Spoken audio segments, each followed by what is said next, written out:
23 নম্বর বাড়ি।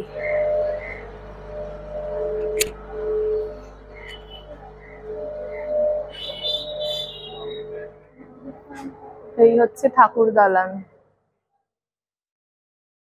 সব বাড়ির প্যাটার্ন গুলো অলমোস্ট একই রকম। চন্দ্র বাড়ি। সবার জানা নেই, এর পুজো স্টার্ট করেছিলেন গণেশচন্দ্র বাবু, যার নামে এখন গণেশচন্দ্র এভিনিউ।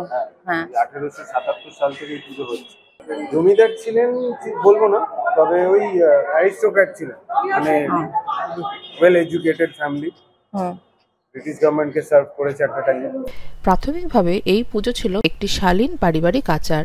যাই হোক, সময়ের সাথে সাথে এটি জনপ্রিয়তা অর্জন করে এবং স্থানীয় মানুষের অংশগ্রহণের মাধ্যমে এটি সর্বজনীন উৎসবে রূপান্তরিত হয়।